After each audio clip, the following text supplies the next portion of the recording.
Do you have a vision for your marriage?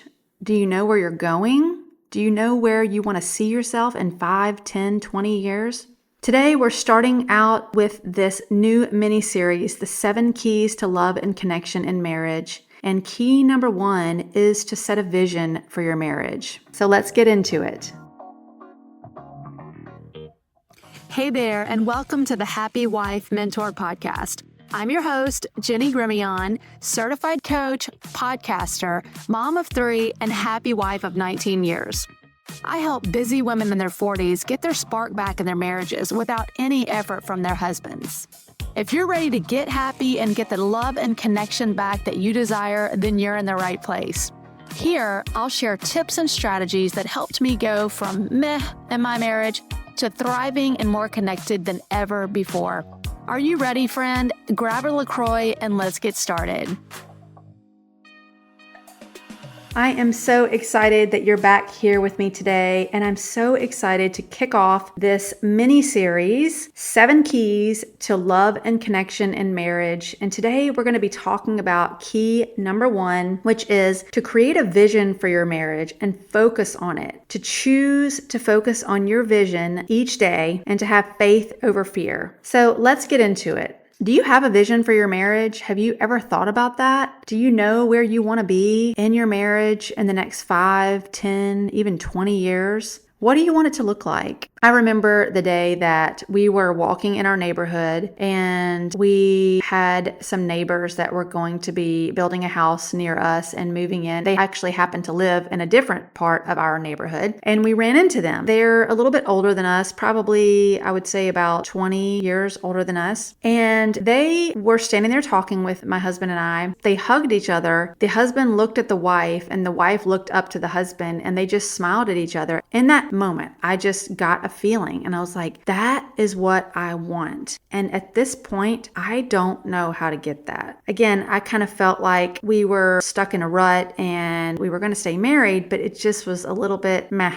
I didn't want it to always be that way. I wanted that spark that we had in the very beginning. And I saw that with this couple, and it was so inspiring to me. I didn't really know at the time how to put words to it, but I wanted that feeling for me and my husband. I just wasn't going to give up on how to figure out how to get it. What do you want? Do you see yourself sitting on your front porch, having coffee with each other, talking and laughing? Something as simple as that. Do you see yourself traveling together? Do you see yourselves going to the lake and being on your boat until sunset with slight sunburns? Sit and think about this, because it's fun to dream. When you're feeling stuck or in a rut in your marriage or just feeling like it's ho-hum, it can be depressing, honestly. It's just not how you envisioned it, and it's not what you want. But before we can figure out what to do or how to get there, we have to know where we're going. I would encourage you to get your journal out and really write this out. It's going to be different for everyone, and only you know what your vision is. That's where it starts. And then I want to give you 3 steps also to how you can continue each day to focus on this when things may be really, really hard for you right now. Number 1 is to have faith over fear.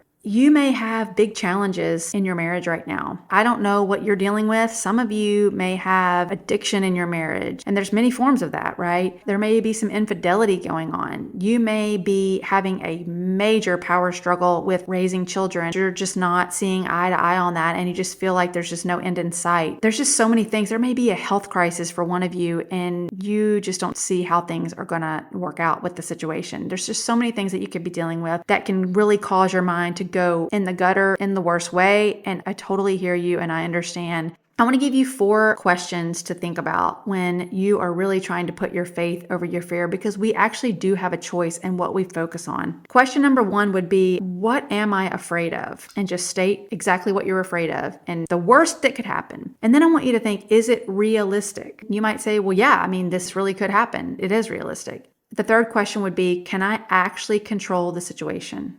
Can you control it?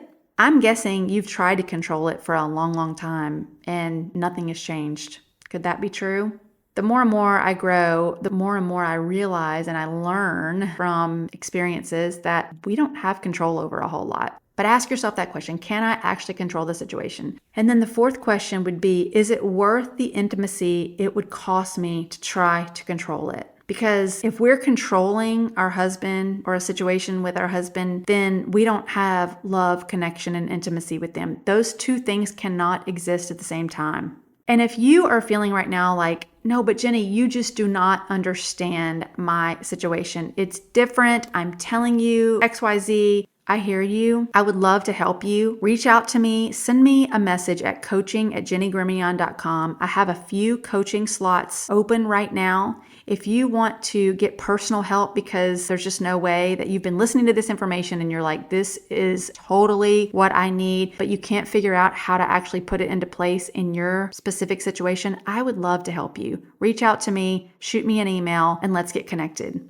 But you cannot have control and intimacy at the same time. They just cannot coexist. So really think about those 4 questions. And then number 2, I would say to remember that God has promised us a hope and a future. Jeremiah 29:11 tells us, "For I know the plans I have for you, declares the Lord. Plans to prosper you and not to harm you. Plans to give you hope and a future." Do you truly believe this? I had to ask myself this exact question, because if we are living in fear and not choosing to have faith that God does have a plan and He can change the dynamic and things, then you will find yourself just in a daily panic, focusing on your fear. And then tip number 3 would be to choose daily, just like we're talking about, choose daily to focus on 1 to 3 things that are going right in your marriage and with your spouse, things that he's doing right. I know it's hard. I know it's just some days you can find yourself in what I call self-inflicted suffering, where you are literally behind closed doors and in your car just crying. You've got tears every day, but you can always find something that's going right. What are you grateful for? And again, get your journal out and journal this every single day. Look for what is going right. When you start to do this and you choose, because everything is a choice, when you choose to take your journal out every morning and or every night before you go to bed and write the things that are going right in your life and in your marriage and the things that your husband is doing right, it starts to change your heart and you start to be able to see that it's not as bad as it feels. I know we all have challenges and there are maybe some major things going on for you, but if you can write this down daily and choose to see the things, then you're going to start to notice things that you didn't even realize were there. And I will tell you that there's always someone that has it worse off than us.